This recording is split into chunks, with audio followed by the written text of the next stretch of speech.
Welcome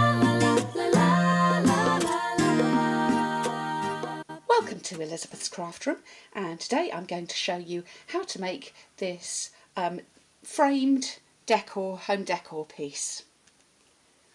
Right, I'm going to start off by stamping a greeting onto the perspex that makes the front of this frame. You could also do this with glass. I'm going to use StazOn really because it's going to dry quickly and I'm not going to have to heat set it. You could use the basic black or basic grey, but you need to know what your material is to see whether it will actually cope with being heat set, because some will and some won't. Now, the thing about stamping onto a slippery surface is it can go wrong, but like that. But actually you can clean it back up again and have another go using a StazOn remover or an alcohol to take the ink off. And I can still see that, so I'm going to go back in. Can you see? You can just take it off. And actually, so it's not a bad thing to show you that you can remove it and have another go. Let's make sure that's nice and clean. And actually the alcohol helps you get a nice clean base for it to go onto as well. So let's ink that up. Let's try not to drop it this time or squiggle it.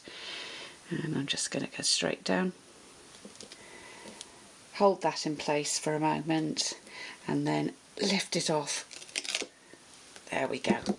And now we've got a nice Just Breathe on there, and I'm going to set that aside. The Just Breathe, I should say, comes from Colourful Seasons, and it's got some really lovely greetings in it. The paper we're going to use to make this frame deco piece is called Just Add Colour. Now, it's in the big catalogue from Stampin' Up, and it's well hidden down here on the corner of page 189, and because it looks, you know, it's just black and white, so it looks a bit dull compared to the rest of the things, but it is a real secret wonder of colouring paper. It's very thick. It's almost like a cardstock. It is a very thick density, which means you can watercolour with it, you can add water to it, but you can also use it with the blends. I'll just show you a few of the cards that I have made. I think I might have shown these before on my channel, because I had so much fun with it when I first got this paper. They're just lovely. Somebody when I showed these at class, someone said, "Oh, that must have taken you ages to fussy cut that teapot." But here's the thing, that's the only bit I fussy cut. The rest of it is all square. But just because the teapots are in a row and it would have interfered with the next thing, I just cut round that little tip of the teapot. So not fussy cut, although you can fussy cut some of these if you want to. Right, let's move those out of the way. I'm going to use the leaves. So I've taken a little piece here. This is 4.5 by 3.25, but it's going to be whatever is going to work with your frame. And I'm going to go ahead and start to colour these leaves with my blends. Now, there's nothing to say I'm not allowed to use some really vibrant colours on here. I've gone over the edge straight away, but you know, staying inside the lines is not essential, which is just as well. So I've done a little bit of relaxing colouring there with my blends. I've used the Old Olive, the Daffodil Delight, I have used Pool Party and Bermuda Bay. And this little piece here I'm going to take away and just cut into 1.5 inch strips. And I've got a piece of thick Whisper White cardstock, which is the same size as the inside of the frame, and we will go ahead and stick those together.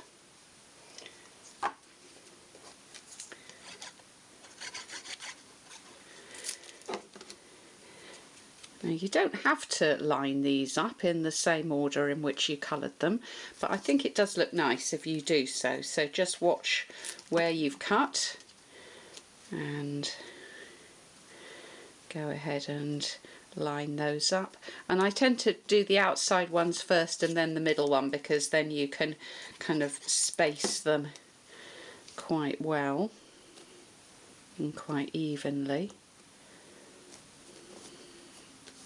You can always measure if you wish. Now, I think that looks really pretty on its own. This would certainly make a very nice card. But I'm going to bring in my frame. So here's my piece of Perspex. Here's my frame. You can see it looks a bit grotty. We have used this before for all sorts of other projects, but we're going to cover up the bit that doesn't look quite so neat. Whoops. So the first thing in is our piece of Perspex. This was a super cheap frame just from a pound shop, had something else in it which I took out, and you can see we've got the Just Breathe going across there. But I just wanted to show you something that can make that pop a little bit more. Pop it back in, and that is to take a piece of vellum, and this is about a 1 1/4 inch width, and I'm taking that, I've put a little bit of snail down the edge there just to hold it, and there it goes in. Make sure my design is the right way up, pop that in and close it down at the back, and there you go. And can you see the Just Breathe now shows up a bit more? But what are we going to do about all this mess up here? Well, we're going to do a little bit of fussy cutting and cover it up. So I'm just going to go round these leaves. Now, I'm not going to worry too much about being super accurate. I think I'm going to come in, yeah, like that. So we'll just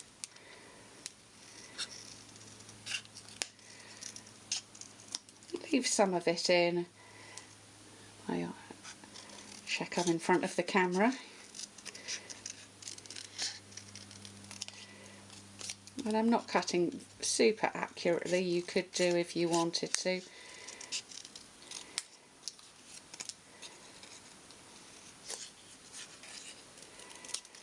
We'll decide exactly where we're going to place what once I've done it. Might need to get some sticky stuff remover and get some of that off.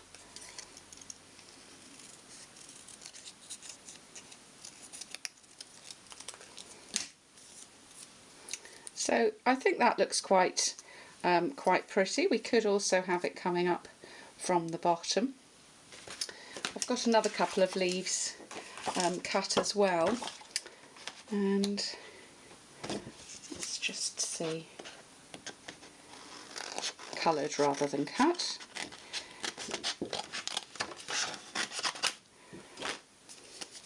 Now, one thing I could do is actually trim the corner of that one a little square, so just take that piece out.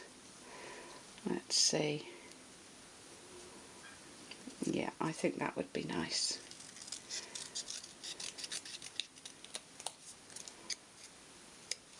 When you're sticking embellishments on, I'm still fiddling. So you can see I've got another leaf, so with a little edge bit on it there. So let's do that one too. When you're sticking embellishments on, I find Tombow is the best glue to use. So if I just have that one coming down and that one coming across, we've just got a little bit of of leaf there. And I think what I'll do is I shall glue those in place and then trim afterwards. And that was just where the edge of the designer paper was anyway. But I'll have this one. I just want it to poke a little bit into the frame there, and then I can flip that over and trim any excess off from behind. There you go, that's covered up that mark that's up there. And then I think we'll have this one coming in here. I'll take off that bottom piece.